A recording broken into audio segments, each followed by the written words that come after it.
দাদার বিরিয়ানিতে ঘি ঢালাটা হচ্ছে ঐতিহাসিক মুহূর্ত। মানে পলাশির যুদ্ধ, ভারতের স্বাধীনতা, এসব কোনো ঐতিহাসিক মুহূর্ত না বস। এখন থেকে নতুন ঐতিহাসিক মুহূর্ত কি কদিন পর ইতিহাস বই যোগ হবে।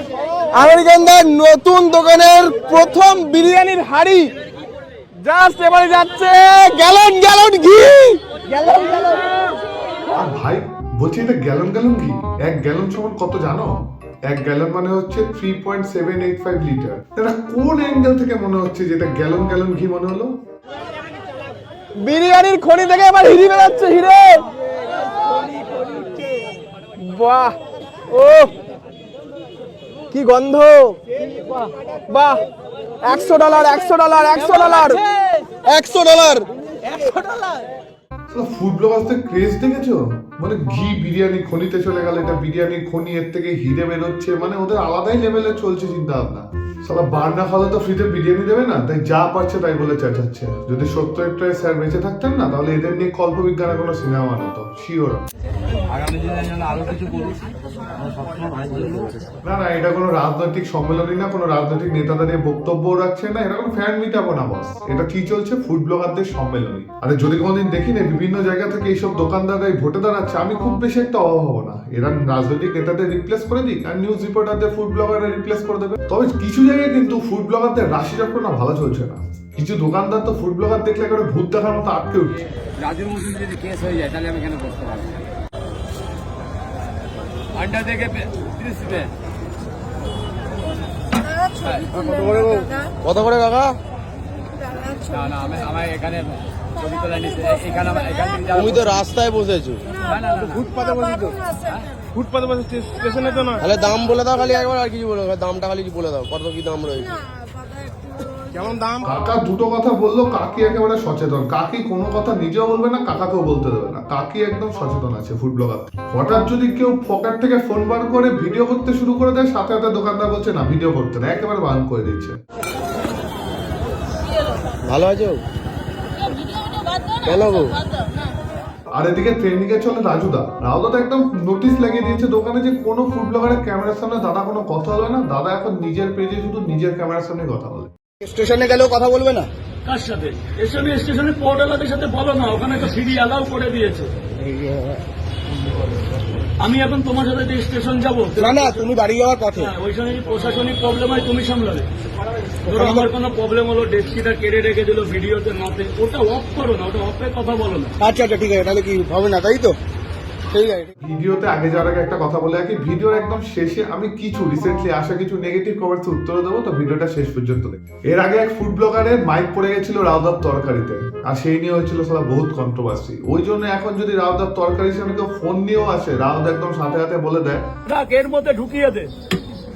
এবার আসি স্বনামধন্য আমাদের বাঘাজটিনের ফোন পে পড়াকুর কথা, যিনি নেট দুনিয়ার কোহিনূর নিজেকে আখ্যা দিয়েছেন। তাহলে এই কোহিনূর যদি চুরি করে নিয়ে যেত না ব্রিটিশরা, ভারতীয়রা মানে রাগ টাগ করতো না। কাকার কথা, কাকা কিন্তু টলিউড বলিউড সব সেলিব্রিটিদের উপরে।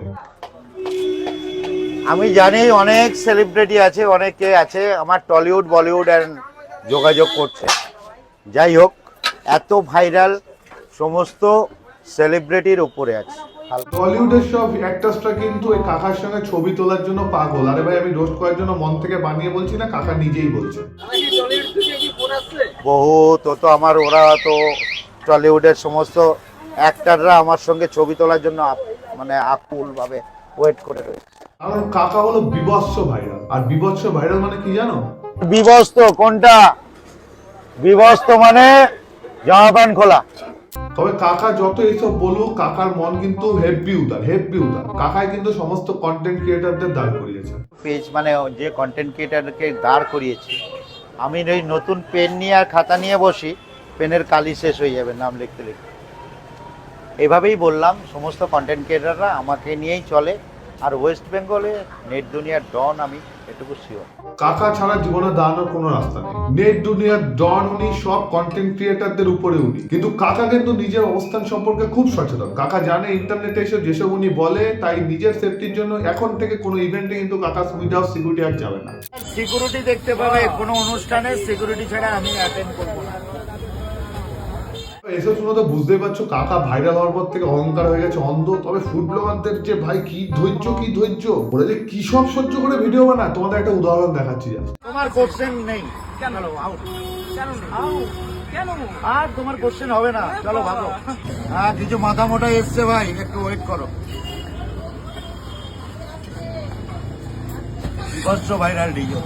না এইমাত্র তুমি এই কথাটা তুমি কি বললে যে কিছু তুমি- মাথা বলতে কারা মুখ ডেকে মাথা মোটা যারা হাসে তারা। না কারা কারা কারা মিলিয়ন লোক কিস্তি দিলেও কাকার কাছে সেটা একটা অ্যাচিভমেন্ট। কাকা নিজে ভেবে নিয়েছে কাকার মধ্যে আছে এক্স ফ্যাক্টর। তোমরা কে ভাই?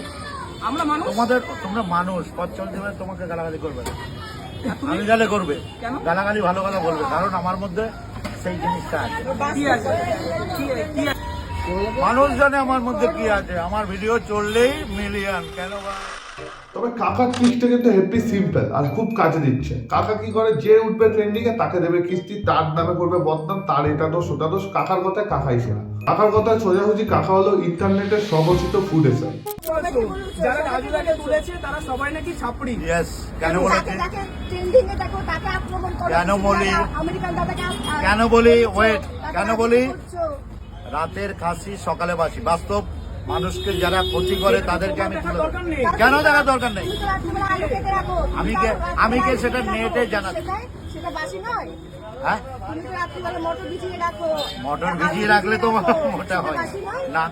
ও সেটা বাসি নয়। সেটা বাসি সেটা বাসি না। সেটা আচ্ছা, বাসি আমরা নয়। ছাপড়ি হ্যাঁ। আমরা ছাপড়ি তাই তো ব্লগার ছাপড়ি তাহলে কাকাকে যদি কেউ নিজের ভুল বোঝাতে আসে আর কাকা যদি তারপর কেউ বলে কাকা তুমি ক্ষমা চেয়ে নাও, কাকা তখন একদম ডাইরেক্ট গায়ে হাত তোলা হুমকি দিয়ে দেয়। কিসের বাসি? কদিন আগে এতটা অপমানিত হলে বাটুতে দাঁড়িয়ে সব দোকানদাররা মিলে I don't care. I don't care. এই মোবাইল বন্ধ করো। এটাকে সরি বলতে বলো এটাকে sorry- কিসের সরি? আমাদেরকে sorry তোমাকে বলতে চত্বরা মেরে সরি বলবো কেন? ক্যামেরাটা বলো। বেকার কথা এখানে বলতে এসছো কেন? এটা হচ্ছে কাকার পার্সোনালিটি। আর এর আগে একটা ভিডিও দেখলাম যখন পাটুলিতে সব দোকানদাররা মিলে কাকাকে ঘিরে ধরেছিল না, তখন ভিজে বিড়ালের মতো লেজু উঠিয়ে কাকা দাঁড়িয়েছিল। আর এখানে টেম্পার দেখেছো, নিজের জায়গায় সবাই সের, তাই না? তাহলে ফুড ব্লগাররা এটা দেখে কি শিখলে? কাউকে মাথায় তোলার আগে 1000 বার ভাববে। দেখতে পাচ্ছ তো মাথায় তোলার ফল।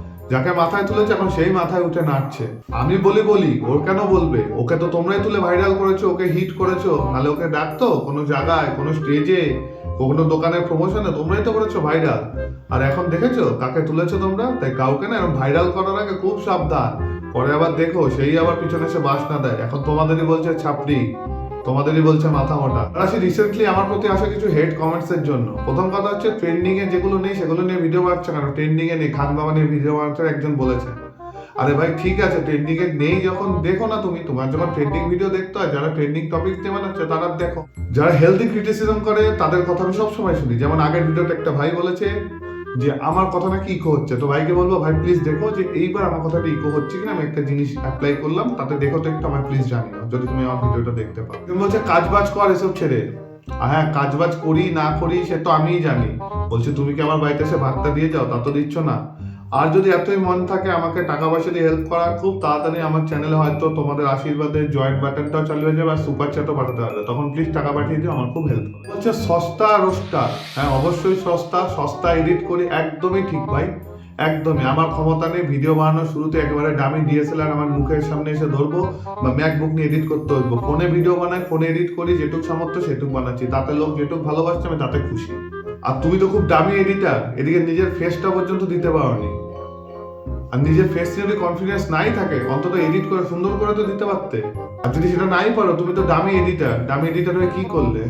ওদের কমেন্টে লিখে উত্তর দিনি, ভিডিওতে উত্তর দিলাম। কারণ যারা কন্টেন্ট বানাও তারা যদি দেখো যে কেউ হেলদি ক্রিটিসিজম করছে, তোমাকে কিছু ইমপ্রুভ করতে হেল্প করছে, তাহলে তাদের কথা শোনো।